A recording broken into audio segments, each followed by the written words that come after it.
So guys again second time OYO जो कि hospitality industry का किंग स्टार्टअप है, ने अगेन सेकंड टाइम यहाँ पे अपना आईपीओ लॉन्च करने का ट्राई किया और फिर से सेबी ने इसे डिलीट किया। जानेंगे ये सारे रीजन क्यों सेबी ने ये डिलीट किया, साथ ही मैं आपको ओयो की कंट्रोवर्सी बताने वाला हूँ। ओयो में कौन कौन सी मेजर प्रॉब्लम चल रही है, उसके साथ साथ हम ओयो के फाइनेंशियल्स भी देखेंगे। तो वीडियो में बने रहिए।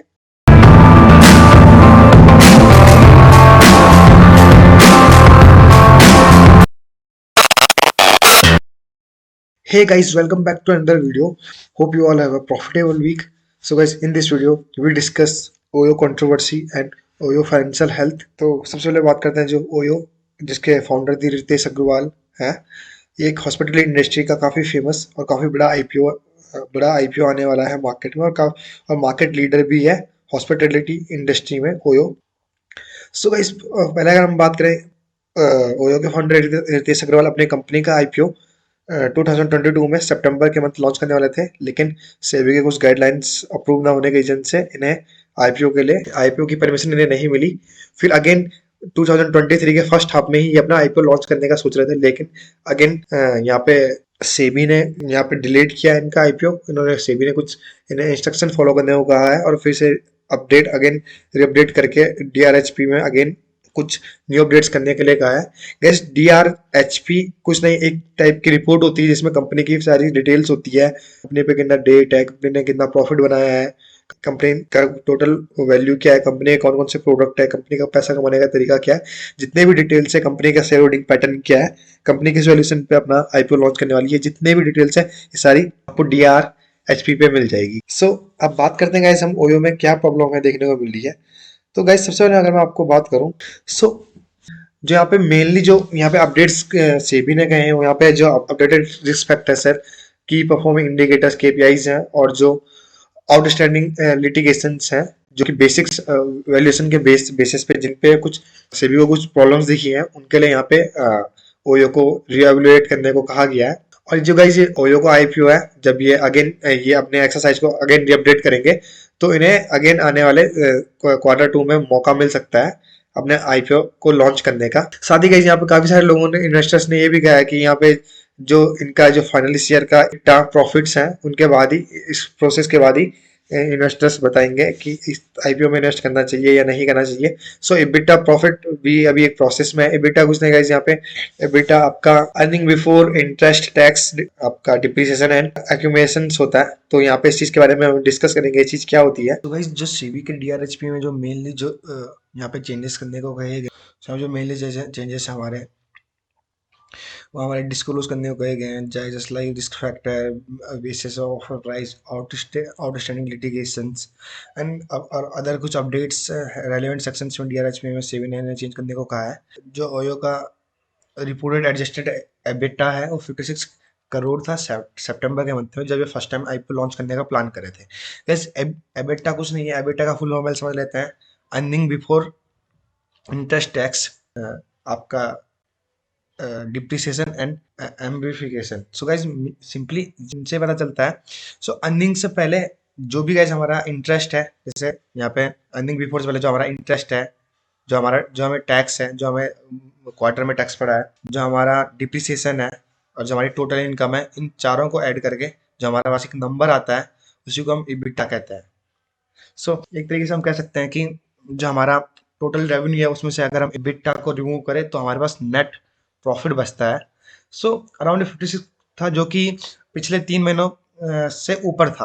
और यहाँ पे कंपनी ने, बात करें कंपनी, तो 333 करोड़ का यहाँ पे कंपनी ने लॉस किया था, जो कि जून के क्वार्टर में 414 करोड़ था। तो यहाँ पे एक अच्छा पॉइंट हमें देखने को मिल रहा है गाइस कि as compare to last quarter इसने कम लॉस किया था, लेकिन बात सिर्फ यहीं पे खत्म नहीं होती। तो यहाँ पे अगर हम देखें तो एबिटा 56 करोड़ था, यहाँ पे जो 23% क्वार्टर मंथली रेवेन्यू पर प्रॉफिटेबल ग्रोथ बुकिंग पर होटल, और जो गाइस इनकी ग्रॉस बुकिंग वैल्यू है जिसे जीबीवीपी कहते हैं पर होटल के, वो 4 लाख रुपीज है। सो इस ईयर में यहाँ पे सेकंड क्वार्टर में ये अराउंड टोटल करते हैं 14,446 करोड़ का लॉस, जो कि वो यहाँ पे लॉस करता है।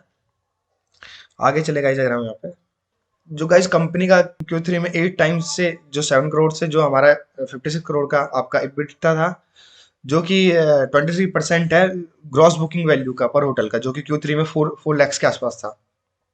पर गाइज आपको ये समझना पड़ेगा कि जो ये EBITDA कंटिन्यू इंक्रीज हो रहा है, ये इनफ नहीं है कंपनी को प्रॉफिटेबल बनाने के लिए, क्योंकि कंपनी का जो नेट लॉस है 333 करोड़ का, वो 414 करोड़ से सिर्फ घट के आपका 333 करोड़ हुआ है, और फिर भी कंपनी लॉस मेकिंग है, यहाँ पे वो कोई प्रॉफिट नहीं बना पा रहा है।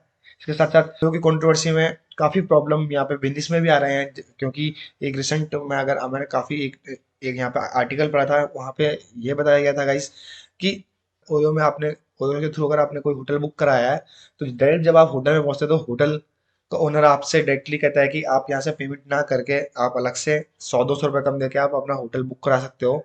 और साथ ही कई बार ये भी हुआ है इसकी ओयो के जो ओनर है वो मानने को तैयार नहीं है कि वो पेमेंट के लिए अगर आपने ओयो के थ्रू पेमेंट किया है। तो इस तरीके से भी काफ़ी अलग अलग न्यूज़ेस मैंने सुनी है ओयो के रिगार्डिंग। सो आगे गाइज हम बात करें यहाँ पे।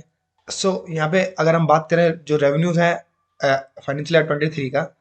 सो गाइज फाइनेंशियल ईयर 2023 के रेवेन्यू में अगर देखें, सो ये जो कि 23% से ईयर ऑन बढ़ा है, 2905 करोड़ हो चुका है। The adjusted EBITDA improved from the loss of 280 crore in the first half of financial year 2022। और जो गाइस इसका EBITDA वो भी थोड़ा इम्प्रूव हुआ है, जिसने जो कि 280 करोड़ के आसपास हमें देखने को मिल रहा है, और 63 करोड़ का प्रॉफिट है जो लेटेस्ट हाफ की रिपोर्ट में उन्होंने यहाँ पे रिवील किया है।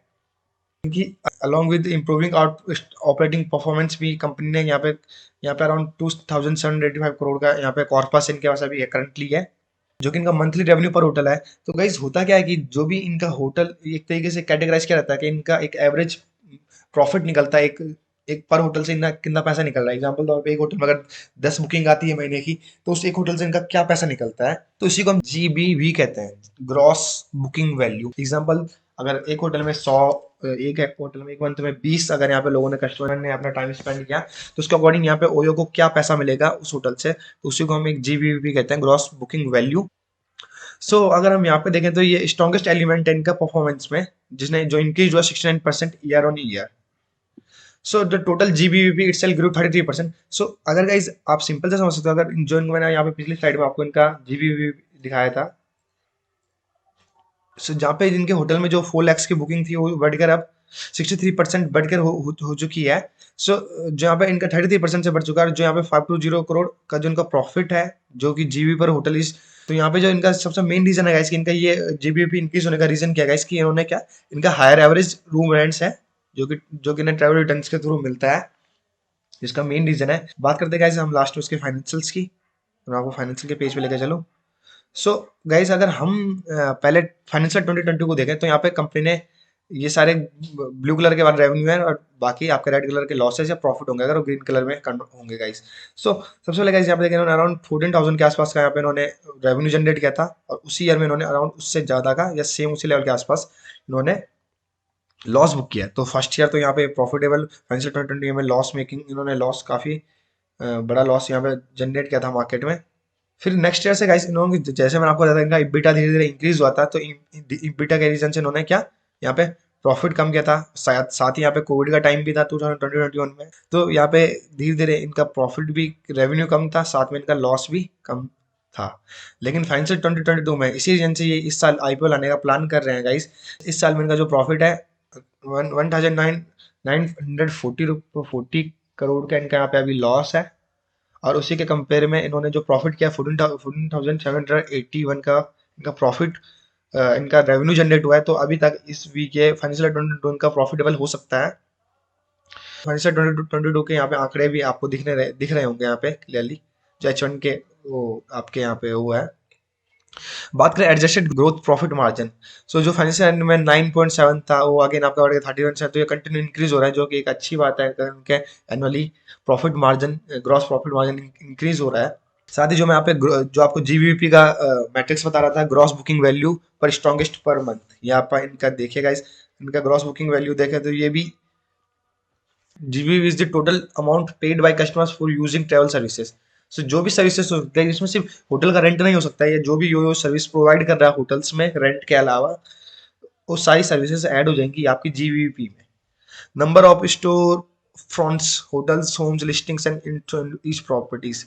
सो ये गाइस एक ओयो का सारी डिटेल्स है। सो ओयो धीरे धीरे प्रॉफिट में आ रही है, जिस वजह से ओयो की आईपीओ की डेट्स आती है, वैसे मैं आपको ओयो का एक और कंप्लीट वैल्यूएशन पे वीडियो बनाऊंगा और आपको उस वीडियो में बताऊंगा कि आपको ओयो में इन्वेस्ट करना चाहिए या नहीं करना चाहिए, क्योंकि ओयो अब धीरे धीरे ग्रोथ पे आ रहा है, धीरे धीरे प्रॉफिट जनरेट कर रहा है। तो सारी चीजें हम जैसे आईपीओ की डिटेल्स आती है मैं आपके आपके साथ वो वीडियो जरूर बनाऊंगा। सो गाइज, अगर आपने वीडियो को यहाँ तक देखा है तो आप सभी का बहुत बहुत धन्यवाद। मिलते हैं नेक्स्ट वीडियो में। Thanks for watching.